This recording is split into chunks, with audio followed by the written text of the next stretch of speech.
عمر رضی اللہ تعالیٰ عنہ دنیا کی سب سے بڑی ایمپائر کے لیڈر اور دنیا کے سب سے طاقتور انسان بن چکے تھے. ان سے پاورفل کوئی بھی نہیں تھا سوائے اللہ کے. حضرت عمر رضی اللہ تعالیٰ عنہ مکہ میں آپ صلی اللہ علیہ وسلم سے 12 سال بعد پیدا ہوئے اور جوانی میں بہت ٹال اور مسکولر ہونے کی وجہ سے بہت جلد ہی مکہ کے سب سے طاقتور ریسلر بن گئے. مطلب کہا جاتا ہے کہ جب وہ کسی گروپ میں چل رہے ہوتے تھے تو ایسا لگتا تھا کہ باقی سارے زمین پر چل رہے ہیں اور وہ اونٹ پر بیٹھے ہوئے.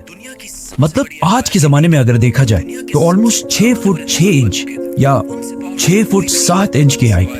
فار ایگزامپل یہ ہے نریندر مودی ایوریج ہائٹ، اور ان کے پاس کھڑے یہ ہیں قطر کے امیر تمیم بن حماد. حضرت عمر اور باقی ایوریج لوگوں میں بھی اتنا ہی ہائٹ ڈفرنس ہوتا ہوگا یا پھر اس سے بھی زیادہ. اس سب کے بعد آہستہ آہستہ حضرت عمر رضی اللہ تعالیٰ عنہ اپنے قبیلے بنو عدی کی لیڈرشپ سنبھالنے لگے اور مکہ کے بڑے بڑے سرداروں کے ساتھ میٹنگز میں بیٹھنے لگے اور کچھ ہی عرصے میں قریش کے سب سے ٹیلنٹڈ ایمبیسڈر بن گئے. اور اس کے ساتھ ہی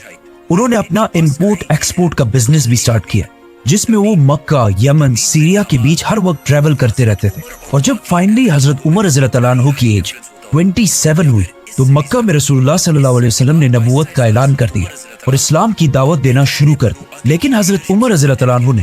قریش کا ایمبیسڈر اور سپوکس پرسن ہونے کی وجہ سے اسلام کی پہلے سخت مخالفت اور مسلمانوں کے خلاف اپنے ماموں ابو جہل کے ساتھ کھڑے ہو گئے. اسلام سے پہلے حضرت عمر رضی اللہ تعالیٰ عنہ کی ریپوٹیشن کوئی اتنی اچھی نہیں تھی کیونکہ وہ بہت سارے اینٹی اسلامک ایکٹیویٹیز میں انوالو رہتے تھے، مطلب شراب اور جوا وغیرہ، اور اسلام سے اتنی نفرت کرتے تھے کہ اپنے ایک غلام کو صرف مسلمان ہونے کی وجہ سے ایک دن انہوں نے اتنا مارا کہ خود اسے مار مار کر تھک گئے.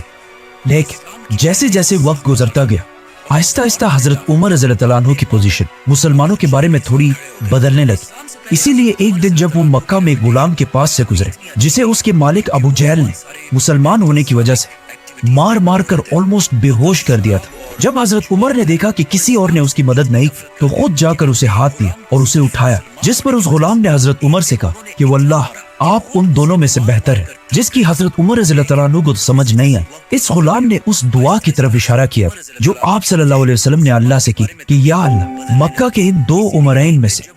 ایک کو اسلام کی طرف لا. ایک عمر بن خطاب اور دوسرا عامر بن ہشام. ابو جہل مکہ کے قریش کو مسلمانوں سے دور کرنے کے لیے ابو جہل اور ابو سفیان بار بار مکہ کے بڑوں کی میٹنگز بلا کر انہیں یہ سمجھانے کی کوشش کرتے تھے کہ محمد کی وجہ سے ہمارا ریلیجن تو خراب ہو ہی چکا ہے لیکن اس کے ساتھ ساتھ ہماری اکانومی اور عزت بھی بہت خراب ہو چکی ہے. ان سارے میٹنگز میں بار بار بیٹھ کر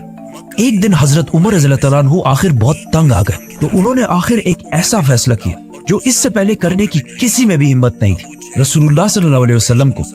قتل کرنے کا فیصلہ، اور اپنی تلوار لے کر سیدھا دار ارقم کی طرف روانہ ہوئے جو مکہ میں مسلمانوں کا ہیڈ کوارٹر تھا. لیکن اللہ نے حضرت عمر کو اس سب سے بڑے گناہ کے دوران پلٹ دی. وہ ایسے کہ جب حضرت عمر رضی اللہ تعالیٰ عنہ دار ارقم کی طرف جا رہے تھے تو راستے میں انہیں اپنا بیسٹ فرینڈ ملا جو اس سے کچھ عرصہ پہلے سیکرٹلی مسلمان ہو چکا تھا، لیکن اس نے حضرت عمر رضی اللہ تعالیٰ عنہ کو نہیں بتایا. اس نے حضرت عمر رضی اللہ تعالیٰ عنہ کو روکا اور کہا عمر کہاں جا رہا؟ جب حضرت عمر نے اسے بتایا تو وہ آدمی بالکل ڈر گیا. اس نے کہا رسول اللہ صلی اللہ علیہ وسلم کے پاس جانے سے پہلے